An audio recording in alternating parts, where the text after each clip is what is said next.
जय हिंद दोस्तों, welcome back to the smart IAS foundation. You are watching Pre-Secure with me, Raj Gaurav, and today on September 16 we will discuss current affairs MCQ related to these topics. हम prelims और mains दोनों perspective से इन topic से related current affairs के questions discuss करेंगे. So let's discuss the agenda for today. पहला topic जो आज हम डिस्कस करेंगे, this first topic would be related to national botanical research institute. किससे रिलेटेड होगा? National botanical research institute, NBRI से रिलेटेड. तो हमें क्या क्या देखना होगा नेशनल बॉटेनिकल रिसर्च इंस्टीट्यूट के लिए कि इसका फॉर्मेशन क्या होता है, what is the objective of this institute. और अभी न्यूज में अगर ये किसी स्पीसीज के वजह से रहा, जैसे कि हमें नाम से मालूम पड़ा है कि बॉटेनिकल रिसर्च की बात है, तो अगर किसी फ्लोरा स्पीसीज के वजह से न्यूज में है तो इस स्पीसीज का क्या सिग्निफिकेंस है, ये हमें प्रीलिम्स मेंस दोनों में इस तरह से हेल्प करेगा. The second topic would be exercise Siyom Prahar. So from here we come to know one thing कि ये जो टॉपिक है ये किसी मिलिट्री एक्सरसाइज से रिलेटेड है. अब कैसी एक्सरसाइज है, क्या ये इंडिया की ही मिलिट्री विंग्स एक्सरसाइज कर रही हैं, डिफेंस विंग है, या मल्टी नेशनल मिलिट्री एक्सरसाइज है, डिफेंस एक्सरसाइज है, वो हम देखेंगे. अभी तुम्हारे लिए आगे बढ़ने से पहले ही एक पहला प्रैक्टिस क्वेश्चन जो यहां से बन सकता है वो है अबाउट दिस वर्ड सियोम. आप मुझे सबसे पहला काम ये बताओगे कि व्हाट इज दिस सियोम. थोड़ा अगर मैं तुम्हें हिंट दे दूं तो this is the name of a river. एक रिवर का नाम है सियोम, रिवर सियोम. तो आप मुझे ये बताओ कि इंडिया के किस स्टेट या किस यूनियन टेरिटोरी से फ्लो करती है. You would tell me about it, about river Siyom. आगे मैं डिस्कस करूंगा ही. The next topic would be International Electrotechnical commission.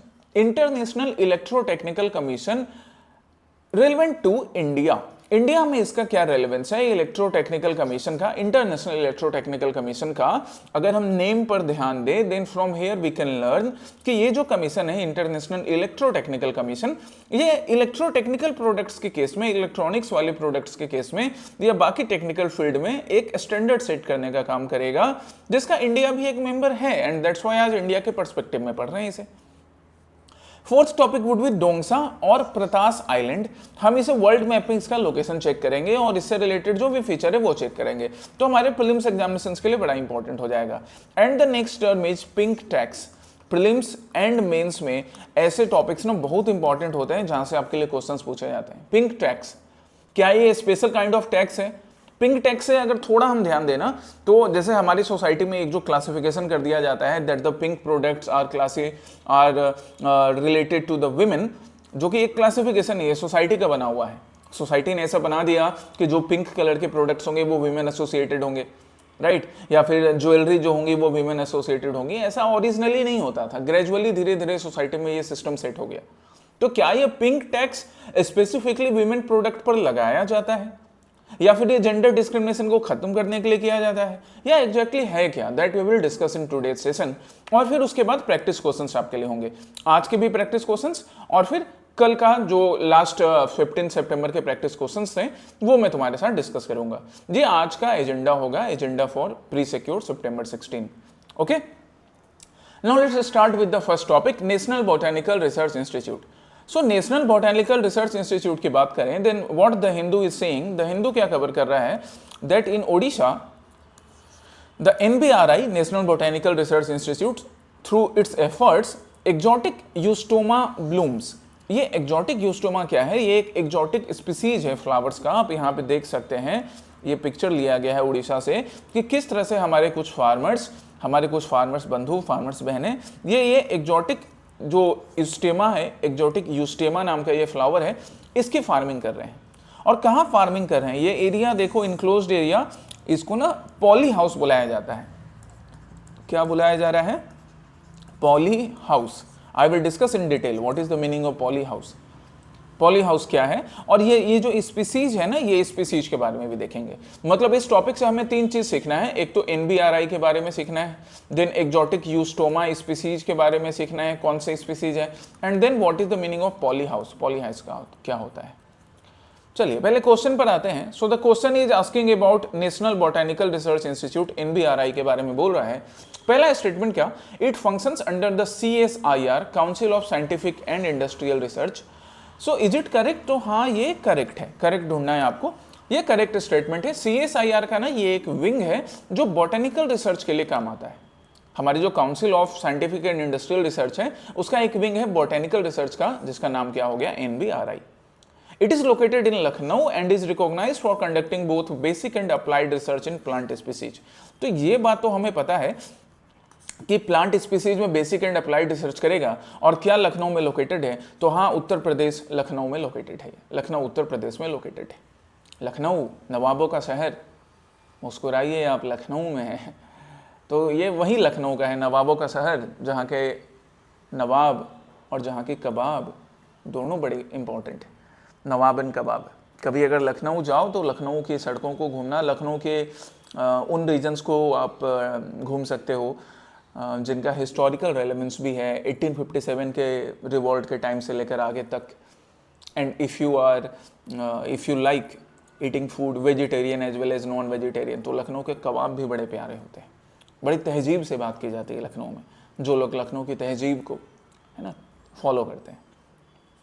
खैर, थर्ड स्टेटमेंट पर आते हैं। It is primarily focused on geological surveys and mineral exploration. नहीं, बॉटेनिकल रिसर्च है तो ये geological survey and mineral exploration इसका एजेंडा नहीं है। ओके, सो करेक्ट की बात करें तो 1 and 2 only are the correct statements. हम अब डिटेल्स में चलते हैं NBRI के, नेशनल बॉटेनिकल रिसर्च इंस्टीट्यूट के। तो it is amongst the constituent research institute under CSIR। अब CSIR के अंदर कई ऐसे रिसर्च इंस्टीट्यूट हैं। बॉटेनिकल रिसर्च करने के लिए NBRI को लिया गया है। लोकेशन लखनऊ। एक multi disciplinary plant research centre है जो कि बेसिक एंड अप्लाइड दोनों टाइप के प्लांट रिसर्च प्रोग्राम में पार्टिसिपेट करता है, दोनों टाइप के रिसर्च करता है। इसके ओरिजिनली सेटअप की बात करें तो जब इसका एस्टेब्लिशमेंट किया गया था तो नेशनल बॉटेनिकल गार्डन के नाम से एस्टेब्लिश किया था इसको उत्तर प्रदेश की सरकार ने, पर बाद में इसको CSIR ने अपने अंडर ले लिया and then it was renamed as national botanical research institute since 1978। 1978 में इसका नामकरण चेंज क्या कर दिया गया, नेशनल बॉटेनिकल रिसर्च इंस्टीट्यूट। अभी हम और इसके बारे में जाने तो government of India recognize it one of the national repository of national flora under national biodiversity authority. जो नेशनल बायोडाइवर्सिटी अथॉरिटी किसके अंदर बनती है, बायोलॉजिकल डाइवर्सिटी एक्ट। मतलब कहने का यह हुआ कि गवर्नमेंट ऑफ इंडिया इसको एक इंपॉर्टेंट रिपोजिटरी के फॉर्म में रिकॉग्नाइज करती है, जो इंडिया नेशनल लेवल पर फ्लोरा से रिलेटेड जो भी बायोडाइवर्सिटी है, फ्लोरा मतलब प्लांट से रिलेटेड, फ्लोराज प्लांट से रिलेटेड जो भी बायोडाइवर्सिटी से रिलेटेड इंफॉर्मेशन है, प्लांट्स स्पीसीज से रिलेटेड इंफॉर्मेशन है, उसके रिपोजिटरी का काम NBRI भी करती है। मतलब रिसर्च और साथ ही साथ रिपोजिटरी मतलब डेटाबेस बना के रखने का काम, इंफॉर्मेशन स्टोर करने का काम। ठीक है, नेक्स्ट अब हम इसके ऑब्जेक्टिव्स की बात करें और डिटेल्स देखें तो NBRI का ऑब्जेक्टिव एक तो क्लियर इसके नाम में ही है कि ये रिसर्च करेगा प्लांट डाइवर्सिटी, प्लांट का एनवायरमेंटल इंटरेक्शन कैसा होता है, प्लांट इंप्रूवमेंट कैसा हो सकता है। साथ ही साथ working on development of different technologies for new plant and microbial source for commercial importance, कि अगर हम किसी न्यू प्लांट स्पीसीज का कल्टीवेशन कर सकें, किसी ऐसी स्पीसीज का कल्टीवेशन कर सकें जो इंडिया में नहीं मिलता है। जैसे हम यूस्टोमा फ्लावर की जो बात कर रहे हैं तो ये eustoma flower it was native to Mexico in America. ये याद रखिएगा, यूस्टोमा फ्लावर, ये फ्लावर जिसके बारे में अभी हमने देखा, यहाँ पे ये जो फ्लावर आपको देख रहे हैं ये eustoma flower America and Mexico वाले रीजन का नेटिव प्लांट है, बट उसका हार्वेस्टिंग अब इंडिया में भी किया जा रहा है और उड़ीसा में पहली बार किया जा रहा है। इससे पहले उड़ीसा में हार्वेस्टिंग नहीं होता था, अब उड़ीसा में हार्वेस्टिंग होगा।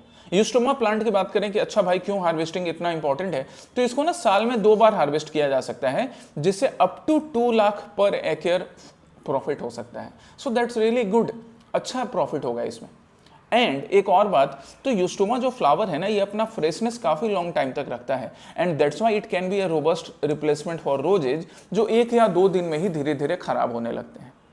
जैसे रोज एक फ्लावर है, इसका यूज हम करते हैं कई चीज़ों के लिए, ऑर्नामेंटल थिंग्स में है ना, बाकी चीज़ों में फ्रेग्रेंस बनाने के लिए, कई और चीज़ों में रोज फ्लावर का यूज किया जाता है। बट रोज के कंपेरिजन में यूस्टोमा फ्लावर अपना फ्रेग्रेंस, अपना फ्रेशनेस ज़्यादा टाइम तक बना के रख सकता है एंड दैट्स वाई इसकी कल्टीवेशन से फार्मर्स को ज़्यादा प्रॉफिट होगा। सो हम इसके बारे में डिस्कस कर रहे हैं।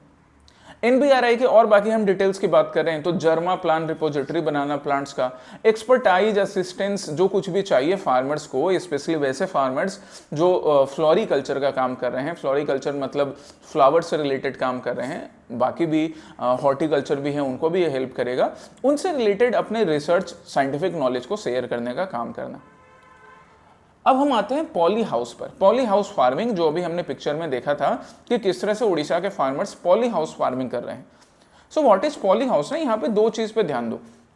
एक तो हाउस है, हाउस मतलब ग्रीन हाउस इम्पैक्ट बनाना, एक कवर्ड एक स्ट्रक्चर्ड फ्रेम बनाना, ये आप यहाँ फ्रेम देख सकते हो, इस फ्रेम के अंदर फार्मिंग होगी। अब इस फ्रेम के अंदर फार्मिंग होने से क्या होता है ना, हम एक सुटेबल एनवायरनमेंट बना सकते हैं किसी भी प्लांट को ग्रो करने का। Even if that environment is not naturally possible in that region, still we can create it. अगर कोई एनवायरनमेंट नेचुरली वहां पर नहीं भी है तो भी हम वैसा एनवायरनमेंट क्रिएट कर सकते हैं। जैसे एग्जांपल देखो, एयर कंडीशंस का हम लेते हैं। अब एयर कंडीशनिंग, सपोज कि आप लद्दाख वाले रीजन में रह रहे हैं तो आपको वहां पे एयर कंडीशनिंग की खुद ही जरूरत नहीं होगी, क्योंकि वहां पे खुद ही क्लाइमेट जो है वो ठंडा आपको लगेगा। बट अब सपोज आप गुवाहाटी में रह रहे हो, आप दिल्ली में रह रहे हो और गर्मी की वजह से पसीने निकल रहे हैं, बट जब आप एयर कंडीशन रूम में जाते हो तो एक क्लाइमेट थोड़े टाइम के लिए ऐसा एनवायरनमेंट प्रिपेयर हो जाता है ना कि आपको ठंड लग रही है, आप आराम से कंफर्टेबली बैठे हो। तो कुछ वैसा ही एनवायरनमेंट यहाँ प्रिपेयर किया जाएगा कि अगर नेचुरली क्लाइमेटिक कंडीशंस पॉसिबल नहीं है तो इनके लिए ऐसे कवर करके दो चीज का यूज किया जा सकता है, ग्लास का या पॉलीथीन का। सो ग्लास और पॉलीथीन का यूज करके ऐसे ग्रीन हाउस एनवायरनमेंट प्रिपेयर किए जाएंगे, जिससे कि pest control, disease control, harsh weather control भी हो सकता है, एंड साथ ही साथ ओवरऑल यील्ड इंक्रीज होता है प्लांट का। हम इसको पॉली हाउस क्यों बोलते हैं, क्योंकि यहाँ पे यूज किसका हो रहा है, प्लास्टिक का। ग्लास भी यूज किया जाता है बट ग्लास हाउस बनाना थोड़ा महंगा पड़ता है। Poly house is relatively lower as compare to glass green house. ग्लास से भी ग्रीन हाउस बना सकते हैं पर वो कॉस्टली होगा। इंडिया जैसे नेशंस में जहाँ पे हमारे फार्मर्स के पास ज़्यादा इन्वेस्टमेंट की ऑलरेडी अपॉर्चुनिटी नहीं है, यहाँ पे पॉली हाउस एक ज़्यादा सुटेबल मीडियम है as compare to glass house. Okay, remember this. Next question है एक्सरसाइज सियोम प्रहार, और जहां मैंने तुम्हें बोला था कि पहले आपको सियोम के बारे में बताना है, देन अब मैं आंसर बता देता हूं कि Siyom is a river in Arunachal Pradesh. Arunachal Pradesh की एक रिवर है और किसकी ट्रिब्यूटरी है, ब्रह्मपुत्रा की ट्रिब्यूटरी है। कौन सी ट्रिब्यूटरी है ब्रह्मपुत्रा की, राइट बैंक ट्रिब्यूटरी है, मतलब राइट साइड से आकर ब्रह्मपुत्रा को ज्वाइन करती है। And Indian army here conducts drone integration exercise in exercise Siyom Prahar. Drone integration मतलब इंडियन आर्मी की जो बाकी अब जो रियल टाइम बैटलफील्ड सिचुएशंस होते हैं उसमें ड्रोन्स का इंक्लूजन कैसे किया जाए। आप यहाँ पे देख सकते हो इंडियन आर्मी के सोल्जर्स को कि रियल टाइम बैटलफील्ड में ये लोग ड्रोन्स का यूज इंटीग्रेट कर रहे हैं, सो दैट हम लोग जो अपकमिंग टेक्नोलॉजी होती है उन टेक्नोलॉजी के according, upcoming developments, recent developments के अकॉर्डिंग इंडियन आर्मी की डिफेंस प्रिपेयर्डनेस को बनाए रखें। सो पहला स्टेटमेंट क्या, it is a major Indian army field training exercise focused on integrating drone technology into tactical operations. Yes, it is correct. Second, the exercise was conducted under simulated battlefield conditions to test operational preparedness using unmanned aerial system. Unmanned aerial system मतलब drones, यहाँ पे हम उनको बुलाएंगे। सो एक साइमुलेटेड battlefield condition में, real time battlefield conditions में, real like battlefield conditions में इसको टेस्ट किया गया। दोनों स्टेटमेंट करेक्ट हैं। एक कंडीशंस ऐसे बनाए गए कि अच्छा बैटल हो रहा है और वैसे ही कंडीशन में इस एक्सरसाइज को कंडक्ट किया गया है। रिवर सियोम कहाँ फ्लो कर रही है, अरुणाचल प्रदेश। किसकी ट्रिब्यूटरी है, राइट बैंक ट्रिब्यूटरी ब्रह्मपुत्रा की। सो एक मेजर फील्ड ट्रेनिंग एक्सरसाइज जहाँ पे ड्रोन टेक्नोलॉजी को भी इंक्लूड किया गया। क्यों किया गया, सो दैट डिफेंस प्रिपेयर्डनेस बने रहे as per the developing technologies. और इंडियन आर्म फोर्सेस की जो tactics, techniques and procedural requirements है, मतलब टीटीपी जिनको शॉर्ट में बोला जाता है, टैक्टिक्स, टेक्निक्स एंड प्रोसीजर्स, उसमें फ्यूचर बैटलफील्ड रिलेटेड टीटीपी का डेवलपमेंट हो। फ्यूचर बैटलफील्ड जहां पे ड्रोन का, एआई का यूज हो सकता है, वो रिलेटेड हो। And so we can say that it is significant for developing adaptability and synergy between traditional combats and emerging technology. Traditional combat कैसा होगा, तो हमारे जो बहादुर जवान हैं, राइट, ये हो गए ट्रेडिशनल कॉम्बैट के लिए रेडी, और इमर्जिंग टेक्नोलॉजी ड्रोन, इन दोनों का हम क्या देख रहे हैं, इन दोनों का हम सिनर्जी देख रहे हैं, इन दोनों के बीच का कोऑर्डिनेशन देख रहे हैं। किसमें, एक्सरसाइज सियोम प्रहार में। तो आप इसको ना अपने मेंस के आंसर्स में भी देखो कैसे इंक्लूड कर सकते हो। प्रीलिम्स के लिए तो समझ ही आ गया, मेंस में आप इसको ऐसे इंक्लूड कर सकते हो that the Indian armed forces now they are trying to include emerging technology along with their traditional combat systems, along with their traditional combat capabilities, which is evident in exercise Siyom प्रहार। ऐसे आप कहीं answer लिखने में use कर सकते हैं। The next question is international Electrotechnical commission, IEC, international Electrotechnical commission. आप यहाँ पर पीआईबी की क्लिपिंग देख सकते हो। पीआईबी क्या बोल रहा है, that Ministry of Consumer Affairs and Food and Public Distribution के under India would host 89th general meeting of International Electrotechnical commission.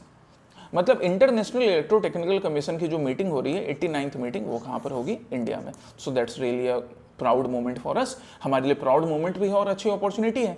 कहाँ पर होगी? भारत मंडपम, जो हमने इंटरनेशनल एक्सिबिशन सेंटर बनाया है वहीं पर भारत मंडपम में ये हमारा जो जनरल मीटिंग है आईईसी का वो होस्ट करेगा, इंडिया होस्ट करेगा। इससे इंडिया को क्या क्या फायदे होंगे हम वो भी देखेंगे। और इसी न्यूज क्लिपिंग में यहाँ ध्यान दो, this is the 4th time India is hosting the prestigious meeting. सबसे पहले 1960 में, 1997 में एंड 2013 में भी किया गया था। ये सब ना इंपॉर्टेंट डिटेल्स हैं जिसपे आपको ध्यान देना है, इन डिटेल्स पर, समझ रहे हो? चलिए अब हम क्वेश्चन पर आते हैं। क्वेश्चन हमसे पूछ रहा है इंटरनेशनल इलेक्ट्रोटेक्निकल कमीशन के बारे में और इनकरेक्ट स्टेटमेंट्स ढूंढने कह रहा है। तो पहले हम चेक करते हैं करेक्ट इनकरेक्ट क्या है। पहला statement, IEC is a non profit international organization that formulates standards in the field of electrical, electronic and related technology. So yes, it is correct. ये ना एक नॉन प्रॉफिट इंटरनेशनल ऑर्गेनाइजेशन है, international organisation है जिसमें different Nations cooperate करते हैं, including India. India is also a member and India भी cooperate करता है, जो electrical, electronic and related technology में डिफरेंट स्टैंडर्ड्स को डेवलप करने का काम करेगा। द स्टेटमेंट इज करेक्ट, हमें इनकरेक्ट ढूंढना था, इसलिए डी आंसर होगा नहीं, एलिमिनेट हो गया, सी एलिमिनेट हो गया। 2, the scope and use of IEC standards, जो भी स्टैंडर्ड्स यहां से डेवलप होंगे, are limited to member countries only. Actually not, ऐसा नहीं है। हालांकि IEC में मेंबर कंट्रीज मिलकर डिसीजन लेते हैं, कॉन्सेंसस बेस्ड डिसीजन होता है, बट IEC के स्टैंडर्ड सिर्फ मेंबर कंट्रीज के लिए एप्लीकेबल हो ऐसा जरूरी नहीं है। Even non member countries they follow it, इस स्टैंडर्ड्स को, सिंस इंटरनेशनल लेवल का स्टैंडर्ड है तो नॉन मेंबर कंट्रीज भी या बाकी कई प्राइवेट एंटिटीज भी इसको फॉलो करती हैं, याद रखो इस बात को। सो सेकेंड स्टेटमेंट रॉन्ग हो गया। Third, IEC standards are developed through a consensus based process involving experts from its member countries. Yes, जो भी मेंबर कंट्रीज होंगे उनके उन नेशन से different experts, industry experts, policy experts, ये लोग मिलकर एक कंसेंसस बेस्ड डिसीजन लेते हैं और इंटरनेशनल लेवल का स्टैंडर्ड डेवलप होता है related to electrical and electronic products and other such technologies. So 3 is correct. ढूंढना था इनकरेक्ट, तो आंसर क्या होगा? 2 ओनली। अगर करेक्ट ढूंढना होता तो 1 and 3 ओनली, बट इनकरेक्ट ढूंढना है सो 2 ओनली। इन सारी चीजों पे ध्यान दोगे तो, ठीक है। चलिए अब हम IEC के डिटेल पर आते हैं। तो पहला चीज तो हमने देख ही लिया कि ये एक नॉन प्रॉफिट ऑर्गेनाइजेशन है, ओके, है ना, यूनाइटेड नेशंस की बॉडी की जैसी कुछ नहीं है, नॉन प्रॉफिट ऑर्गेनाइजेशन है। एस्टेब्लिशमेंट इसका कब हो रहा है, इस नॉन प्रॉफिट ऑर्गेनाइजेशंस का? तो इट वाज एस्टेब्लिश्ड इन 1906 में ही इसका एस्टेब्लिशमेंट हुआ, मतलब काफी पुरानी इंस्टीट्यूशन है, which work to develop standards on electrical, electronics and related technologies, having headquarter in Geneva, Switzerland. Objective क्या होगा? The objective would be to promote cooperation among its members, international level पे cooperation develop करना, so that technical standardisation हो सके। Consensus based decisions लिए जाते हैं और ये डिसीजंस जो होते हैं वो member country as well as non member countries पे भी एप्लीकेबल होते हैं। अभी अगर हम बात करें IEC स्टैंडर्ड्स का, तो it has reach over 150 countries across the globe. India और IEC की भी बात करेंगे, पहले थोड़ा IEC के बारे में ज्यादा देख लें, फिर हम इंडिया एंड IEC की बात करेंगे। मोर अबाउट IEC अगर हम देखें तो इसकी एक कमिटी होती है जिसका नाम है standardization management board, which is the apex government body related to IEC। The IEC also work closely with ISO मतलब जो इंटरनेशनल स्टैंडर्ड ऑर्गेनाइजेशन है या इंटरनेशनल ऑर्गेनाइजेशन फॉर स्टैंडर्डाइजेशन है, as well as international telecommunication union. It means इन organizations के साथ मिलकर ये क्या करेगा ना, developing electrical and electronic technologies के लिए वर्ल्ड वाइड इंटरनेशनल लेवल पर स्टैंडर्ड्स डेवलप करने का काम करता है। जैसे इलेक्ट्रिकल इलेक्ट्रॉनिक प्रोडक्ट्स जो हैं, इनका एक सेट स्टैंडर्ड बनेगा जिसको मेंबर कंट्रीज फॉलो करेंगी और हमें यूनिफॉर्मिटी दिखेगी डिफरेंट ऐसे प्रोडक्ट्स में। इंडिया और IEC के रिलेशंस की बात करें तो this is the 4th time when India is hosting general meeting of IEC। पहली बार 1960 में, फिर 1997 में और 2013 में हो चुका है। मतलब अलग अलग इंटरवल पे, अलग अलग टाइम पर हमने IEC की मीटिंग्स इंडिया में करी हैं। This shows that how we are developing in the form of standardization in electronics and electrical products. ये इस चीज को दिखाता है। इंडिया इसके साथ साथ will also serve as global secretariat of standardization in the field of low voltage direct current। Low voltage direct current जो कि एक पॉल्यूशन फ्री एनर्जी सॉल्यूशन का पार्ट है, उसका ग्लोबल सेक्रेटेरिएट के रूप में भी इंडिया काम करेगा। So that's why the meeting of IEC is more relevant to us. सिर्फ मीटिंग के लिए नहीं, यहाँ ग्लोबल सेक्रेटेरिएट भी बनेगा, global secretariat of standardization for low voltage direct current technologies. और जब जैसे इंडिया में IEC की मीटिंग हो रही है तो इलेक्ट्रॉनिक्स एंड इलेक्ट्रिकल प्रोडक्ट से रिलेटेड जो भी डेवलपमेंट होंगे और उससे रिलेटेड जो भी रिसर्च होगा, वो रिसर्च एक्सपर्टाइज जो होंगे या रिसर्च से रिलेटेड कंपनीज होंगी वो इंडिया आ सकेंगी, तो इंडिया में रिसर्च बढ़ेगा।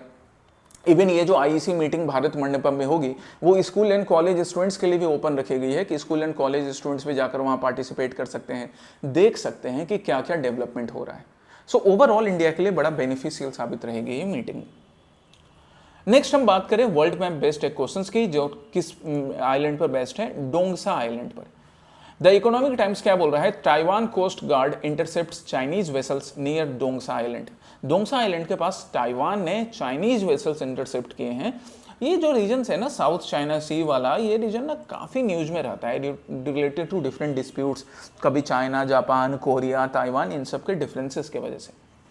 सो पहला स्टेटमेंट डोंगसा या प्रतास आइलैंड से रिलेटेड क्या, they are located in the northern part of South China Sea and exhibit a circular coral atoll structure. इसका आंसर करने के लिए हमें मैप की जरूरत है और ये रहा आपके लिए मैप कि ये साउथ चाइना सी में, ये रहा साउथ चाइना सी इसके नॉर्दर्न पार्ट में है। यस, ये रहा डोंगसा आइलैंड, ये यहाँ बड़ा करके तुम्हें दिखा रहा है हमें। सो डोंगसा आइलैंड साउथ चाइना सी के नॉर्दर्न पार्ट में पड़ता है। और हम इसके लोकेशंस को देखें तो ये रहा आपका डोंगसा प्रतास आइलैंड, यहाँ देखो कर्सर को ध्यान दो, हाईलाइट जो मैं कर रहा हूँ। और ये डोंगसा प्रतास आइलैंड, उसके आसपास पैरासेल, मैकल्सफील्ड, स्कैरबरो, ये सारे आइलैंड्स भी हैं, सब साउथ चाइना सी में पड़ते हैं। ठीक, ये चीज़ ध्यान रखिएगा।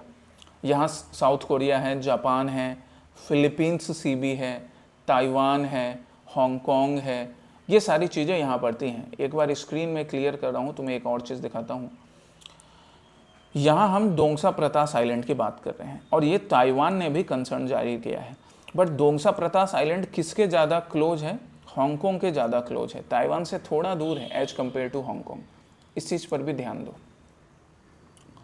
आओ अब क्वेश्चन पे। सो पहला स्टेटमेंट तो करेक्ट हो गया कि yes, Dongsha Pratas is located in the northern part of South China Sea and यहाँ पे एक circular kind of coral structure मिलता है।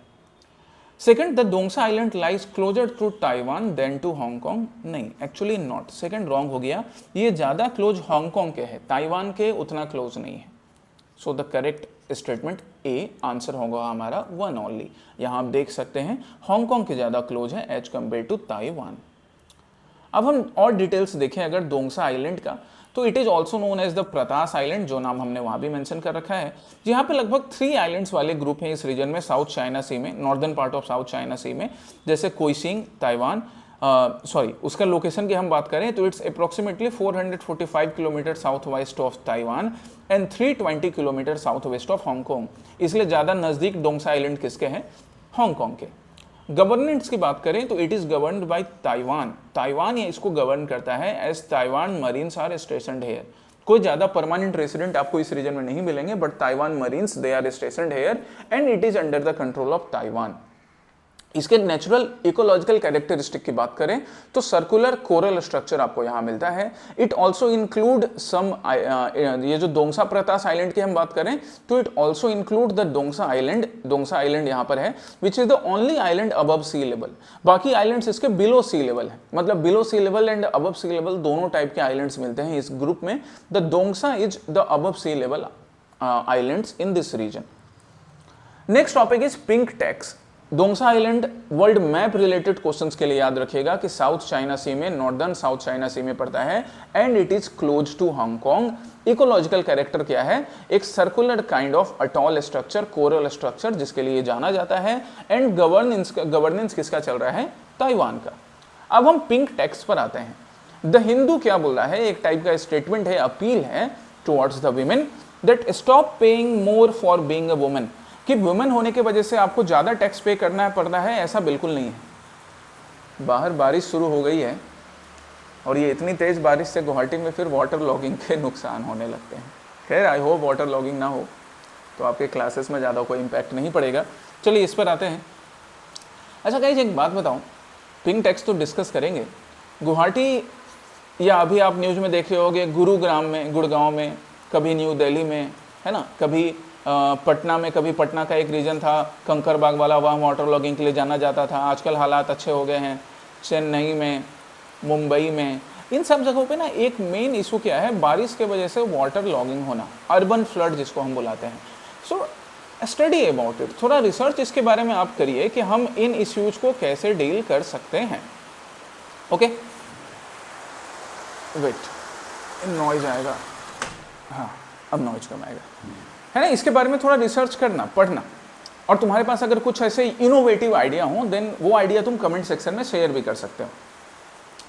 हम यहाँ पर अब पिंक टैक्स पर आते हैं। तो द हिंदू का ये आर्टिकल बड़ा अच्छा है, that stop paying more for being a women.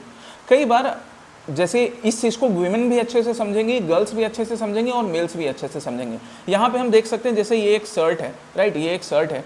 तो जब आप किसी शॉपिंग सेंटर में जाते हो ना, इवन क्लोथ्स खरीदने के लिए भी जाते हो या परफ्यूम खरीदने के लिए जाते हो, तो one thing you can witness कि जो परफ्यूम्स हैं या क्लोथ्स हैं, वैसे बाकी कई सारे प्रोडक्ट्स हैं, तो जो क्लोथ्स ना स्पेसिफिकली गर्ल्स के लिए, वुमेन के लिए बनाए जा रहे हैं, फीमेल्स के लिए बनाए जा रहे हैं, या जो परफ्यूम्स हैं स्पेशली फीमेल्स के लिए, उनका कॉस्ट ना मेल्स के कंपेरिजन में थोड़ा ज़्यादा होता है। उसके पीछे कोई रीजन नहीं है, ये ना एक्चुअली कंपनीज ऐसा मोनोपोली करती हैं, प्राइस डिस्क्रिमिनेशन सेट करती हैं कि फीमेल स्पेसिफिक प्रोडक्ट्स का प्राइस थोड़ा ज़्यादा रखेंगी। सेम यही शर्ट, ये जो शर्ट है, ये शर्ट अगर सपोज मेल्स के लिए देखें तो मान लो अगर ये 500 रुपीज़ में मिलेगा, वीमेंस के लिए ये 600 रुपीज़ में मिलेगा। एक डिफरेंस दिखता है, दैट यू कैन एक्सेप्ट, आप ये एक्सेप्ट कर सकते हो कि यस ऐसा डिफरेंस है, होता है कि नहीं होता है। इसी को हम पिंक टैक्स बुलाते हैं। आइए अब डिस्कस करें इससे रिलेटेड क्वेश्चन। पहला स्टेटमेंट क्या, the pink tax leads to women paying more than men for similar goods and services due to gender based marketing. जैसे हमने क्लोथ का एग्जांपल लिया या परफ्यूम का एग्जांपल लिया, सिमिलर काइंड ऑफ चीज़ें, प्रोडक्ट जो मेल और फीमेल दोनों यूज करते हैं, बट वीमेन को ज़्यादा पे करना पड़ता है, उसी को हम क्या बोलते हैं, pink tax. It constitute a form of indirect taxation levied by the government to address gender inequality. अब जरा यहाँ पे कॉमन सेंस अपना लगाओ, जो कि तुमको अपने पास रखना है, पड़ोसी को उधार नहीं देना है। कॉमन सेंस लगाओ कि गवर्नमेंट अगर जेंडर इनइक्वालिटी कम करने के लिए पिंक टैक्स लगाएगी तो इससे वुमेन रिलेटेड प्रोडक्ट्स महंगा होगा या सस्ता होगा? सस्ता होना चाहिए ना। तो फिर ये सेकंड स्टेटमेंट तो रॉन्ग हो गया। ये किसी भी टाइप का इनडायरेक्ट टैक्सेशन नहीं है जो गवर्नमेंट लगाती है जेंडर इनइक्वालिटी के लिए, क्योंकि अगर जब गवर्नमेंट टैक्सेशन लगाएगी ना तो एक्चुअली में वुमेन रिलेटेड प्रोडक्ट्स को कम करेगी, उसके प्राइस को, बट यहाँ तो ज़्यादा होता है। That's why it is not any such kind of indirect taxation. फिर भी नाम इसका पिंक टैक्स है, तो बड़ी इंपॉर्टेंट चीज़ है सीखने के लिए। Second is wrong. The price difference arising from the pink tax benefits private companies rather than the public exchequer और government। मतलब इस पिंक टैक्स से ज़्यादा फायदा किनको होता है? प्राइवेट कंपनीज को, rather than the government। बुझ रहे हो कौन ज़्यादा फायदा कमा रहे हैं? Private companies. करेक्ट ढूंढना है तो 1 and 3 ओनली। ये करेक्ट इनकरेक्ट पे बड़ा ध्यान देना। इनकरेक्ट ढूंढना होता तो 2 आंसर होता, बट करेक्ट ढूंढना इसलिए आंसर क्या? 1 and 3 ओनली। आइए अब डिटेल में पिंक टैक्स को पढ़ते हैं। सबसे पहली बात, नाम भले पिंक टैक्स है but it is neither a real tax nor any government imposed fee. मतलब ना तो ये किसी टाइप का टैक्सेशन है, ये किसी टाइप का टैक्सेशन नहीं है, ना ही ये किसी टाइप का गवर्नमेंट फी है। बस ये क्या है, this is actually the price difference. क्या है? Price difference. बट इसको बोला क्या जाता है? Pink tax. जैसे जब हम इंडस वैली सिविलाइजेशन के बारे में बात करते हैं तो हम इंडस वैली सील्स पढ़ते हैं, जिसके बारे में मैंने तुम्हें बताया है कि IVC seals were not part of any monetary culture. वो किसी भी टाइप के मॉनेटरी कल्चर का पार्ट नहीं था, करेंसी सिस्टम का पार्ट नहीं था, राइट। सिग्निफिकेंस की हम बात करें तो जो एक्स्ट्रा कॉस्ट होता है विमेन रिलेटेड प्रोडक्ट्स में, वही पिंक टैक्स के नाम से जाना जाता है। And that's Y similar product या सिमिलर सर्विसेज के लिए विमेन ज़्यादा पे करती हैं। सिमिलर सर्विसेज क्या? जैसे अब ब्यूटी पार्लर हो गया, तो मेल जब ब्यूटी पार्लर जाते हैं, वैसे मेल्स ब्यूटी पार्लर थोड़ा कम जाते हैं। मैं लास्ट टाइम ब्यूटी पार्लर कब गया था ये मुझे याद नहीं है। खैर जा सकते हैं, मेल्स फीमेल दोनों के लिए ऑप्शन है। अब मेल्स, अब जो लड़के जो मेल एस्पिरेंट इसको सुन रहे हैं, अगर तुम कभी ब्यूटी पार्लर जाओ और तुम्हारी female counter part beauty parlour जाए तो ज़्यादा चार्जेस किस पे लगते हैं? The answer is with you, आपके सामने आंसर है। इसी को पिंक टैक्स बोला जाता है ना। जिसका फायदा होगा उन कंपनीज को, उन सर्विसेज प्रोवाइडिंग कंपनीज को, चाहे वो एक ब्यूटी पार्लर हो गया या एक बड़ी सी कंपनीज हो गई, as compare to the government. Government को कोई एक्स्ट्रा फायदा नहीं हो रहा, वो एक्स्ट्रा फायदा उन कंपनीज को होगा। And that's why pink taxes, मतलब विमेन रिलेटेड ट्वाइस, जो पिंक ट्वाइस नाम दिया जाता है, haircuts, beauty services, razor, shampoo, body lotion, clothes, perfume, इन सब चीज़ों में ज़्यादा किसको पे करना पड़ेगा? विमेन को पे करना पड़ता है। सो इम्पैक्ट इन प्रोडक्ट्स पे देखा जाता है। नेक्स्ट क्या है? ओरिजिन ऑफ पिंक टैक्स, कि भाई पिंक टैक्स का ओरिजिन कहाँ हुआ? तो कहा जाता है पिंक टैक्स का ओरिजिन यूनाइटेड स्टेट्स में 1994 के अराउंड होता है, जब विमेन रिलेटेड प्रोडक्ट्स पे ज़्यादा प्राइसेस इंपोज किए जा रहे थे। इसको लेकर यूनाइटेड नेशंस में एक बार अपील भी की, अपने मेंबर स्टेट से अपील की है, कोई डिसीजन या ऑर्डर नहीं सुना सकता है। यूनाइटेड नेशंस ने क्या अपील की अपने मेंबर स्टेट से, कि आप जेंडर बेस्ड ये जो प्राइस डिस्क्रिमिनेशन है कि सिमिलर काइंड ऑफ प्रोडक्ट के लिए विमेन को ज़्यादा पे करना पड़ता है, उसको सही करवाइए।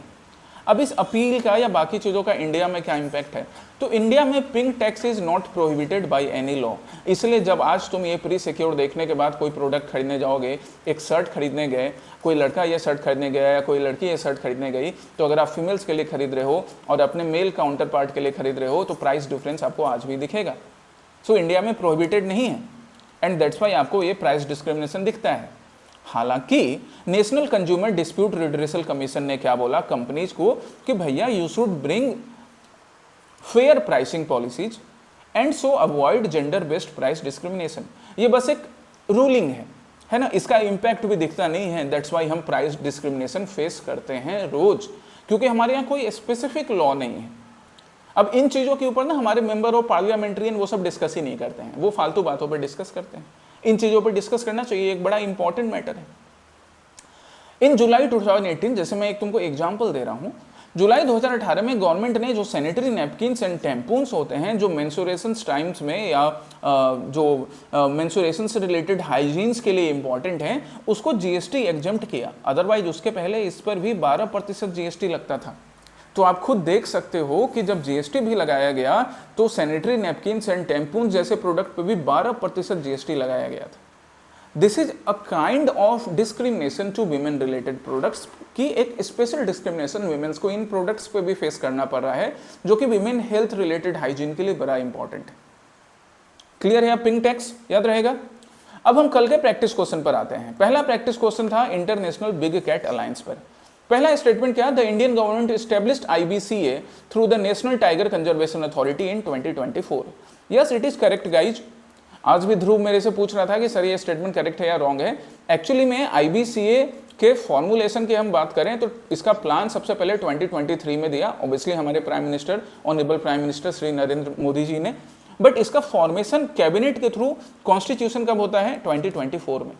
तो the plan was formulated in 2023 but it was formally established in 2024. First is correct. Its mandate is to conserve 7 big cats: tiger, lion, leopard, snow leopard, cheetah, jaguar and puma. इसके बारे में पहले भी मैंने प्री सिक्योर में detail में discuss किया है, आप उन सेशंस को भी गो थ्रू कर सकते हो कि इन 7 बिग कैट्स को कंजर्व करने के लिए आईबीसीए बनाया गया है। इंडिया में ये 7 बिग कैट्स में से 5 स्पीसीज हमारे पास मिलते हैं: tiger, lion, leopard, snow leopard, और अब तो चीता का भी रीइंट्रोडक्शन हो चुका है। Jaguar and puma we do not find it naturally here in India. ठीक है। थर्ड क्या? The first assembly of international big cat alliance was held recently in Beijing where the honourable prime minister of India also participated it. No, wrong. First assembly इसकी India में हो रही है, Beijing में नहीं हो रही है। So 1 and 2 are correct only. Second था गुरुदेव रविन्द्रनाथ टैगोर के ऊपर, और पहला स्टेटमेंट मैंने क्या दिया था? That Gurudev Rabindranath Tagore is also known as Bhanu Singh और Bhanu Simha. Yes, it is correct. इनको गुरुदेव के नाम से बुलाते हैं, ये तो पूरी दुनिया जानती है, आप भी जानते हो। और एक नाम याद रखिए कि इनको भानु सिम्हा या भानु सिंह के नाम से भी जाना जाता है, मतलब ह्यूमन लायन के नाम से। आप इसको ह्यूमन लायन इंग्लिश में ट्रांसलेट कर सकते हो रफली, राइट। भानु सिंह और भानु सिंह के नाम से गुरुदेव रविन्द्रनाथ टैगोर को जाना जाता है। In 1915 he was awarded the Nobel Prize in Literature for his work Gitanjali. Actually इनको गीतांजलि के लिए नोबेल प्राइज तो दिया गया, बट नॉट इन 1915। कब दिया गया? 1913 में। ऐसे बेसिक डिटेल्स याद रखने हैं। So second is wrong. He wrote these lines: "The time has come when badges of honor make our shame glaring in the incongruous context of humiliation, and I for my part wish to stand shorn of all special distinctions by the side of my countrymen." ये statement गुरुदेव का ही है, याद रखिएगा। ये कभी कभी prelims में direct ये स्टेटमेंट क्वेश्चन में पूछ सकते हैं। आप इसको मेंस के एग्जामिनेशंस में एसे में लिखने के टाइम में यूज कर सकते हो। कब दिया था गुरुदेव रविन्द्रनाथ टैगोर ने? जब उन्होंने जालियांवाला बाग मैसेकर के बाद क्या रिटर्न कर दिया था? व्हेन ही रिटर्न नाइटहुड, जब इन्होंने नाइटहुड रिटर्न किया तो इन्होंने ये स्टेटमेंट दिया था कि मैं उस नाइटहुड को, उस सम्मान को यूनाइटेड किंगडम का नहीं एक्सेप्ट कर सकता जो यूनाइटेड किंगडम, जो ब्रिटिश किंगडम मेरे बेगुनाह भारतीयों का खून बहाता है। So yes, this statement is correct.